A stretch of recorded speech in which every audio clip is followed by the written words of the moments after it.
우리 대한민국 최고의 부자인 고 이건희 회장님이 병상에서 회고한 녹음 파일을 요약한 내용이 있습니다. 그 내용을 잠깐 여러분에게 소개하려고 합니다. 나는 세상에서 가장 비싼 의상을 가지고 있지만 지금은 병원에 환자복을 입고 있다. 나는 수많은 돈을 가지고 있지만 이 돈으로 내 병을 고칠 수 없다는 것이 원망스럽다. 내 집은 왕궁처럼 큰 저택이지만 나는 지금 병원 침대에 의지한 채 홀로 외롭게 누워있다. 나는 비행기가 있어서 어디든 갈 때 타고 다니지만 지금은 간호사가 밀어주는 휠체어에 앉아있다. 나는 먹고 마시는 비싼 식품들이 많이 있지만 지금은 병원에서 약 먹을 물만 마시고 있다. 비행기, 보석, 비싼 옷, 많은 돈, 비싼 차 등 좋은 것이 세상에 좋은 모든 것을 다 가지고 있지만 지금 내가 사용할 수 있는 것은 아무것도 없다. 병상에서 꼼짝 못하고 누워있는 내가 여러분에게 해주고 싶은 말은 사람이 살아갈 때 다른 사람에게 유익이 되게 하고 정말 이웃에게 선을 베푸는 것, 이것이 가장 중요한 인간의 도리라는 사실입니다. 우리의 인생은 너무나 짧습니다. 이 한 생애에 가장 비싼 물건들, 가장 좋은 환경들, 또 세상 사람들이 다 부러워하는 모든 환경들은 그다지 중요하지 않습니다. 가장 중요한 것은 내가 타인에게 어떤 사람으로 비치는가입니다. 그들과 함께 나누지 못한 것이 내 인생에 가장 후회되는 일입니다. 이런 메시지를 남기고 그는 조용히 눈을 감았다고 합니다. 이 이건희 회장이라는 분은 우리가 너무나도 잘 아시는 분이죠. 살아생전에 많은 어록들을 많이 남겼습니다. 그는 어떻게 기독교인은 아닙니다. 기독교인은 아니지만 겁니다. 우리가 과연 무엇을 바라보고 살아가야 되는가를 한번 생각해 보게 하는 오늘 말씀이다라고 볼 수가 있는데, 우리는 이 땅에 살아가면서 세상 것을 갖지 못하고 또 그것을 얻기 위해서 부단히 노력하고 살아가는 것이 우리들의 삶인 것입니다. 그러나 마지막 때 서면 우리가 깨닫는 것이 있습니다. 그 깨닫는 건 뭐냐면 허무함이라는 것이죠. 그것이 예수를 믿지 않는 사람들이 공통적으로 느끼는 것이다 라는 것을 우리가 깨닫게 되고 또 그런 것을 늘 듣게 됩니다. 우리가 진정으로 무엇을 바라보고 살아가야 되는지를 한번 생각하게 하는 글이라고 볼 수가 있습니다. 많은 사람들은 세상이 불공평하다 이런 생각을 우리가 생각하고 이렇게 살아가지만, 근데 그것을 한번 진지하게 따져보면 세상이 불공평한 것이 아니라 정말 공평한 것이 세상이다라고 이렇게 볼 수가 있습니다. 먼저 우리가 생각해야 될 건, 우리가 없으면 당장 죽을 수밖에 없는 공기죠. 공기를 생각해 보면 공기는 사람을 차별하지 않죠. 어떤 사람에게는 좋은 공기를 주고 어떤 사람에게는 나쁜 공기를 주지는 않습니다. 누구에게나 똑같은 공기를 준다라고 이렇게 볼 수가 있습니다. 공기뿐만 아니라 자연을 통해서 베풀어지는 모든 것은 우리에게 아주 공평하다고 할 수밖에 없는 것입니다. 또 아무리 부귀영화를 누린다라고 해도 하루 세 끼 먹는 것은 똑같은 것입니다. 그것도 공평한 것이고, 세월이 흐르면 늙는다는 것도 공평한 것입니다. 돈이 있다고 해서 바로 늙어가는 것을 막을 수가 없는 것이고, 돈이 많이 쌓여있다고 해서 하루에 그냥 맛있는 것만 계속 먹고 살아가는 것이 아닌 것입니다. 무엇보다도 가장 공평한 것은 뭐냐면 모든 인간은 죽는다는 것입니다. 또 빈손으로 세상을 떠난다라는 것입니다. 그래서 세상은 공평한 것입니다. 그런데도 세상에 공평하지 못한다는 생각을 하게 되는 것은 우리가 세상에서 되어지는 일이나 어떤 삶의 수준을 놓고 우리가 늘 세상은 공평하지 못하다 이런 얘기를 하는 것입니다. 누구는 정말 힘들게 세상 말로 뼈 빠지게 일을 해도 여전히 가난하게 사는 사람이 있는가 하면, 누구는 태어날 때부터 아주 부자로 태어나서 평생을 놀면서 그냥 편안하게 어떻게 사는 것처럼 이렇게 보이기 때문에 공평하지 못하다 이런 생각을 우리가 갖고 사는 것입니다. 하지만 이것은 인간의 어떤 본질적인 문제를 관가한 생각일 뿐이다 라고 볼 수밖에 없습니다. 우리는 세상을 좀 더 안락하게 살기를 원하고 내가 원하는 것을 다 우리가 누리며 살기를 원하는 것이 우리들의 어떤 삶의 어떤 그 인생을 살아가면서 바라는 것이죠. 그렇지만은 제 아무리 모든 것을 누리고 산다라고 해도 내가 원하는 것을 다 가지고 세상 권력 다 가지고 세상을 지휘하면서 살아갔다라고 할지라도 인간은 죽는다는 이 본질적인 문제를, 그것을 회피한 채 우리 인생을 논할 수는 없는 것입니다. 아무리 생각하지 않고 잊고 산다라고 해도 결국 언젠가는 지금 우리의 눈에 보이고 만져지는 바로 우리의 육신이 이 세상에서 사라질 때가 곧 다가온다는 이 사실을 모두가 알아야 되는 것입니다.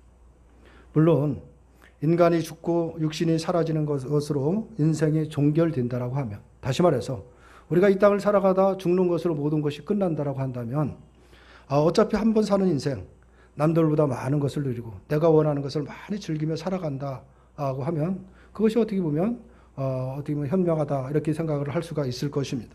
하지만 히브리서 9장 27절의 말씀을 보면 한 번 죽는 것은 사람에게 정해진 것이고 그 후에는 심판이 있으리라 라는 말씀을 하고 있습니다.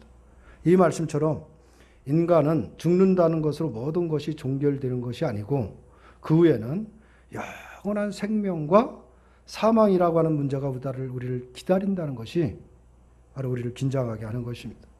이것이 바로 영혼의 문제이고 우리 영혼의 문제에 대해서 말하고 있는 것이 뭐냐? 성경의 말씀이다 라는 사실을 기억해야 됩니다. 성경은 무엇을 다루고 있느냐면 우리의 생명의 문제를 다루고 있습니다. 우리의 영혼의 문제를 다루고 있는 것이지 우리의 눈에 보이는 세상의 어떤 환경적인 문제나 육신적인 문제를 다루고 있는 것이 아닌 것입니다. 물론 우리의 육신의 문제나 환경의 문제를 주님께서 끊임없이 우리를 이끌어 가시죠.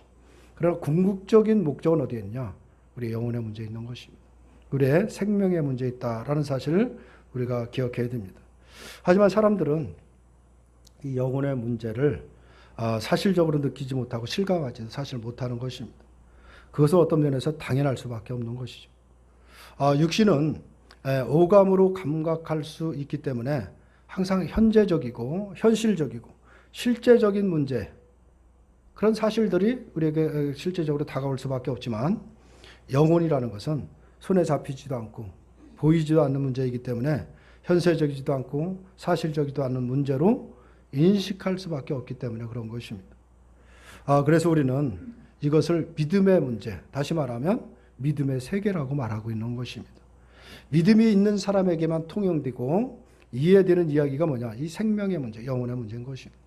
믿음이 없는 사람에게는 아무리 말을 해도 그것이 이해가 안 되는 것이죠. 우리 육신이 전부고 눈에 보이는 것이 전부인 것처럼 살아갈 수밖에 없는 것입니다. 그러나 믿음이 있는 자에게는, 하나님의 은혜 가운데 믿음이 그에게 소유한 자들에게는 가장 중요한 문제는 뭐냐면 영혼의 문제인 것입니다. 생명의 문제인 것입니다. 그래서 우리가 말씀을 보던, 예배를 드리던, 기도를 하던, 우리가 육신의 문제를, 세상의 환경의 문제를 끊임없이 기도하고 있지만은 궁극적인 건 어디에 있느냐? 우리 영혼의 문제에 귀결되는 것입니다. 이 부분을 우리가 놓쳐서는 안 되는 것입니다.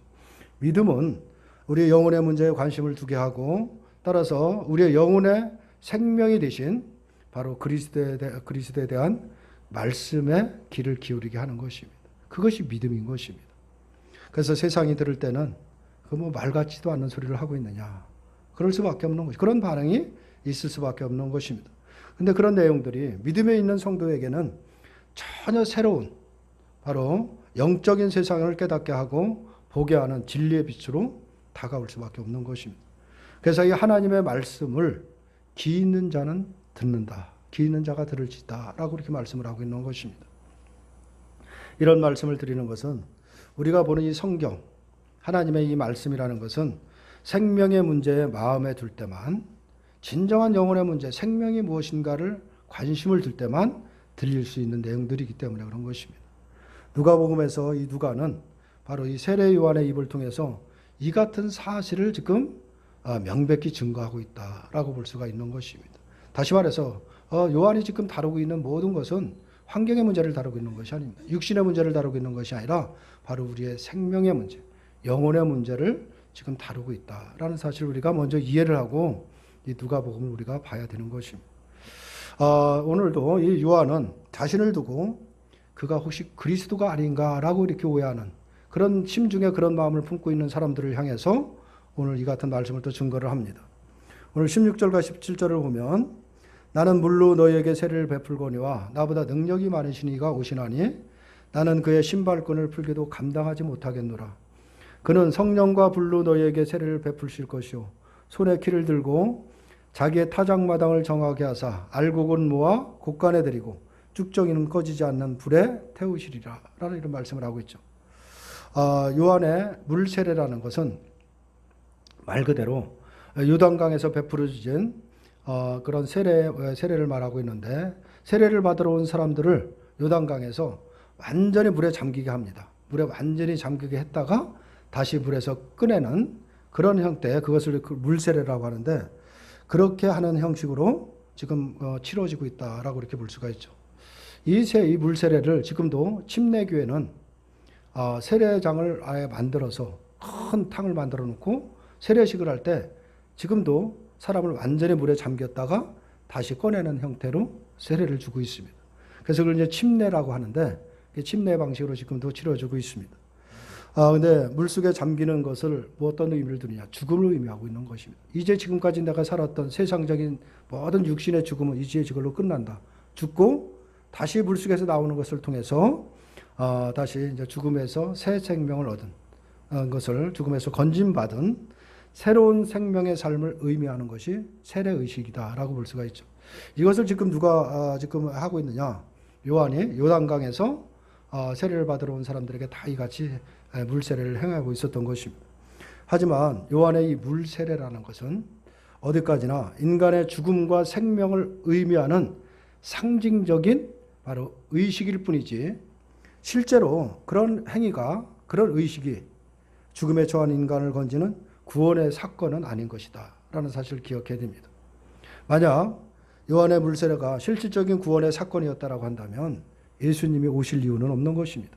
그냥 물세례만 계속 행하면 된다라고 이렇게 볼 수가 있는 것이죠. 그래서 요한은 자신의 세례와 예수님의 세례가 본질적으로 다르다라는 것을 증거합니다. 자신은 물로 세례를 베풀지만 자신보다 능력이 많으신 분이 오시게 되는데, 그분은 성령과 불로 세례를 베푸실 것을 말하고 있으면서, 그 예수님이 베푸실 세례, 바로 성령의 세례는 바로 능력이 있는 것이다 라는 것을 말씀을 하고 있는 것입니다.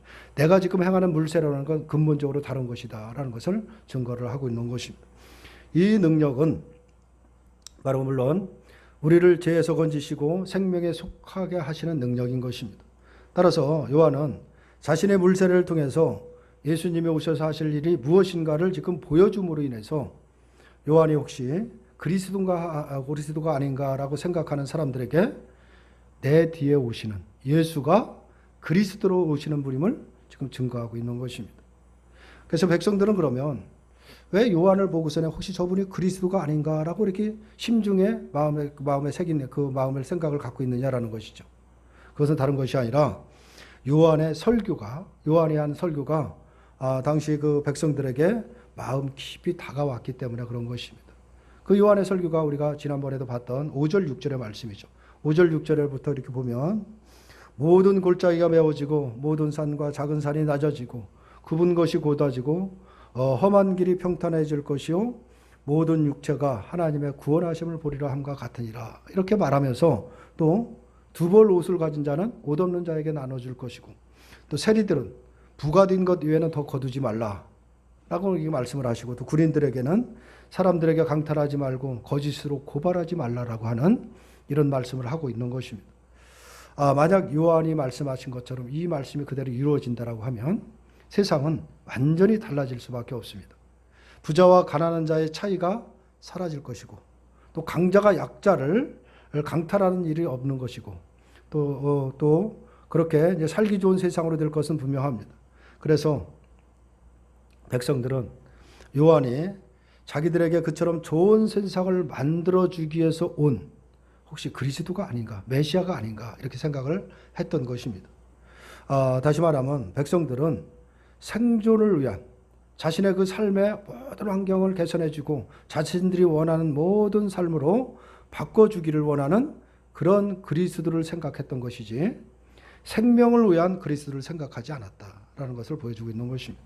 그런 백성들에게 요한은 이제 세례를 통해서 자신은 그리스도가 아니며 예수님만이 바로 생존이 아닌 바로 생명을 위해 오신 참된 그리스도라는 사실을 증거하고 있는 것입니다. 내 뒤에 오시는 분이 바로 너희들의 영원한 그 영혼, 너의 생명이 무엇인가, 그 영원한 생명을 위해서 오신 분이 바로 내 뒤에 바로 오실 것이라는 것을 지금 증거하고 있는 것입니다. 그래서 요한에게 세례를 받기 위해 나온 무리들과 세리들과 군인들은 우리는 무엇을 하리까라는 이런 것을 물은 것을 보면 요한의 설교를 듣고 그 마음에 바로 그 심중에 변화가 일었었던 것은 분명한 것입니다. 설교를 들으면서 마음에 깨달음이 있었던 것이죠. 그래서 마음에 심적인 변화가 일어난 것은 분명합니다. 그러나 심적인 변화가 일어났다라고 해서 그것이 그리스도로 인한 생명의 현상이라고 말할 수 있느냐? 그럴 수는 없는 것입니다. 우리가 때로는 어떤 세상에서 베스트셀러라고 하는 그런 책을 읽을 때 우리의 마음에 감동이 오죠. 정말 나는 어떻게 내가 삶의 방향이 무엇인가? 나는 정말 헛된 삶을 살았다. 여러 가지 많은 것을 깨닫고 많은 감동도 받고 우리의 마음에 또 많은 것을 깨닫게 하는 것은 사실입니다. 그러나 그런 많은 베스트셀러, 세상의 어떤 고전을 통해서도 우리의 마음에 많은 깨달음을 얻고 변화가 일어났다고 해서 그것이 생명의 사건은 아니다라는 것을 우리가 이해를 해야 되는 것입니다. 또 어떤 세상에 많은 유명한 강사들을 통해서 많은 문화 강좌를 통해서 많이 우리가 깨닫기도 하고 마음의 변화를 받고 우리가 또 우리의 삶이 변화되기도 합니다. 또 우리가 내가 어떤 결단을 해서 내 삶을 또 다른 삶으로 우리가 살아가는 그런 어떤 변화도 있겠지만은 그러나 그런 변화들이 궁극적으로 우리의 생명의 변화가 일어나는 것은 아니다라는 사실을 우리가 기억해야 된다. 그것을 말씀을 하고 있는 것입니다. 설교를 듣고 요한이 든 설교를 듣고 많은 변화를 일어났지만 그래서 우리가 무엇을 해야 됩니까? 이렇게 하면 됩니까? 저렇게 하면 됩니까? 뭔가를 작정하고 다짐을 한다라고 할지라도 그것이 생명의 현상은 아니다라는 것을 말씀을 하고 있는 것입니다. 심적인 변화로 인한 표면적인 행동의 개선과 변화가 생명의 현상이라고 한다면 굳이 물세례와 성령의 세례를 구분할 필요는 사실 없기 때문에 그런 것입니다. 요한이 물세례와 성령 세례를 구분해서 말하는 것은 성령으로만 가능하게 되는 일이 반드시 존재하기 때문에 지금 성령과 성령 세례와 물세례를 구분하고 있는 것입니다. 그것은 뭐냐면 다른 것이 아니라 성령의 세례라는 것은 행동의 변화가 아닌 존재의 변화가 일어난다라는 것을 말하고 있는 것입니다. 인간 존재의 변화, 인간 존재 본질은 뭐냐? 인간의 그 본질이라는 것은 죄인 것입니다. 죄인이라는 것이죠. 죄의 싹은 뭐냐? 사망이라는 것을 성경은 말을 하고 있습니다. 그런데 이 같은 인간의 본질은 그 무엇으로도 변화될 수 없다라는 것입니다. 그런데 어떻게 이런 존재의 변화가 일어날 수 있겠느냐라는 것입니다. 이 존재의 변화라는 것은 죄를 이기는 자가 되어서 죄와 상관없이 살아간다라는 것을 말하는 것이 아니라 사망의 세력으로부터 벗어남을 의미하고 있는 것입니다. 그럼 과연 사망의 세명으로부터 영원한 죽음으로부터 벗어나는 길이 뭐냐는 무엇으로 그런 변화가 일어나느냐라는 것이죠.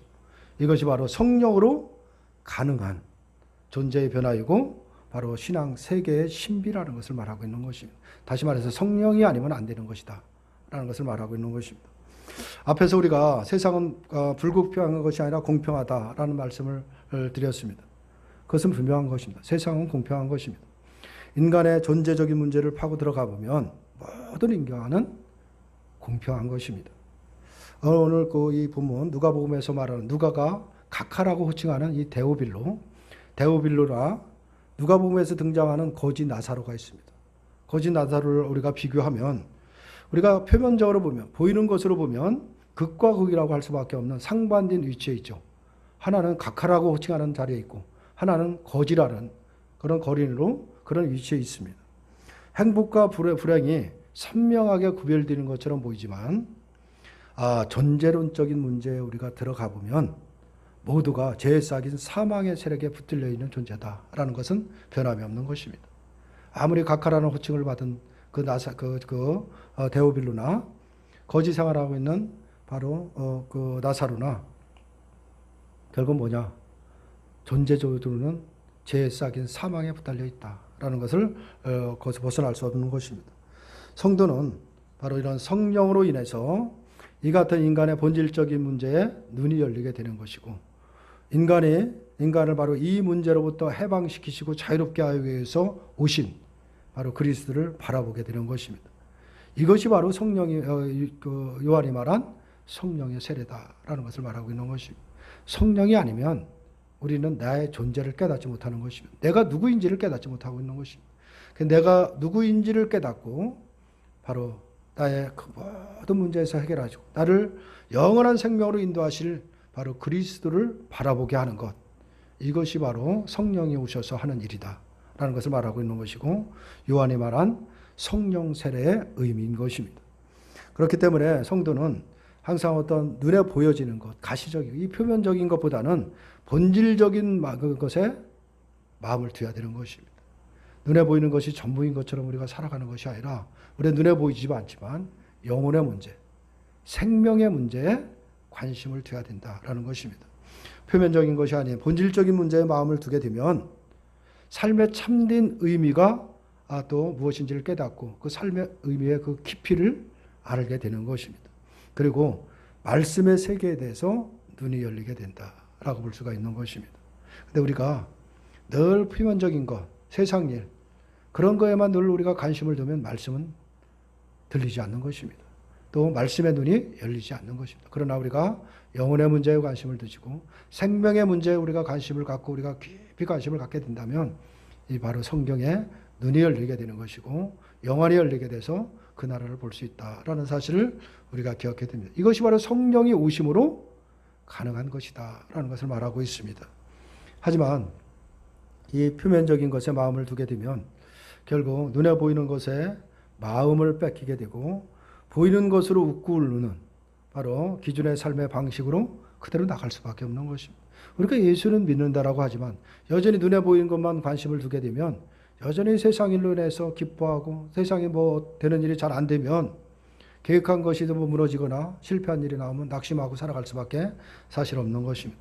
그러나 우리가 영혼의 관심을 가지고 영원한 생명의 관심을 갖고 내가 영원한 생명에서 건짐을 그런 세계로 들어갈 수 있는 은혜를 입었다라는 사실에 관심을 두고 살아간다라고 한다면 세상의 문제는 크게 와닿지 않는 것입니다.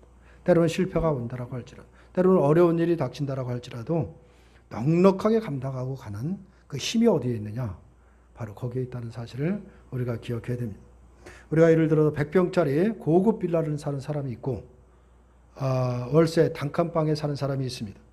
겉으로 보면 100평짜리 고급 빌라에 사는 사람은 모두 얼마나 행복할까 라는 것을 누구나 다 생각하게 되죠. 하지만 거기까지만 표면적인 것에 지나지 않는 것입니다. 고급 빌라에 살든 단칸방 월세에 살든 그것은 영혼의 문제에는 전혀 상관이 없는 것이다 라고 볼 수밖에 없습니다. 인간의 본질적인 문제를 생각하게 되면 중요한 것은 뭐냐? 100평짜리 빌라를 살든 단칸방 월세를 살든 중요한 것은 예수를 믿느냐라는 것입니다. 그걸로 판명이 되는 것입니다. 아무리 100평짜리 아니라 세상의 모든 것을 누린다 해도 예수를 믿지 못하면 영원히 사망 가운데 저주 가운데 머물 수밖에 없는 것이고, 비록 이 땅에 살아가면서 정말 우리가 정말 단칸방에 우리가 옹기종기 모여서 우리가 살아간다라고 할지라도 중요한 것은 우리가 예수를 믿으면 그 심령만큼은 천국을 누리고 살아간다라는 사실을 우리가 분명히 기억해야 되는 것입니다. 다시 말하지만 세상을 살아가는 문제에서 우리들의 마음을 향해야 될 것은 어디에 있느냐? 바로 그리스도의 생명의 문제에 있는 것입니다. 이러한 말이 아마 현실성이 떨어진다라고 생각할 수도 있는 것이죠. 당장 먹고 사는 문제가 바쁘고 하루하루 문제 해결하는데 급급한데 무슨 영혼의 문제, 생명의 문제에 마음을 두고 살아가느냐, 이런 불만이 있을 수도 있는 것입니다. 그러나 우리의 본질을 생각하면, 마지막 때를 생각하면 우리가 생각해야 될 것은 거기 생명의 문제에 있는 것입니다. 영혼의 문제에 있는 것입니다. 하지만 이것은 신앙의 세계가 어떤 것인지를 알지 못하고 믿음의 본질 또한 전혀 모른다라고 한다면 와닿지 않는 것입니다. 그러나 우리 신앙이 무엇이고 우리의 신앙의 본질, 믿음의 본질이 무엇인가를 우리가 알게 된다고 하면 가장 우리가 마음에 둘 것이 무엇인가를 깨달을 수밖에 없는 것입니다. 오늘 17절에도 보면 이렇게 말씀을 하고 있습니다. 손에 키를 들고 자기의 타당마장을 정하게 하사 알곡은 모아 곡간에 들이고 쭉정이는 꺼지지 않는 불에 태우시리라. 우리는 이 말씀을 꼭 마지막 때 예수님이 오시면 쭉정이들은 다 불에 태워서 지옥에 보내고 알곡은 모아 곡간에 들이는 천국으로 인도한다라고 우리가 생각할 수도 있겠지만 그런 심판으로 생각하기보다는 지금 우리에게 일어나는 심판으로 생각하는 것이 옳은 것입니다. 우리 안은 지금 쭉정이로 가득 차 있습니다. 이것을 예수님이 오셔서 태우시면서 알곡만 남게 하셔서 곳간에 드리게 하는 것이 바로 예수님이 우리에게 하시는 일인 것입니다. 끊임없이 그 일을 하고 계시는 것입니다. 이것이 바로 예수님이 베푸신 성령의 세례다라는 것을 말하고 있는 것입니다. 성령의 세례로 말미암아 우리 속에 쭉정이는 태워지며 생명이신 그리스도를 바라보게 되는 구원의 사건이 있게 되는 것입니다.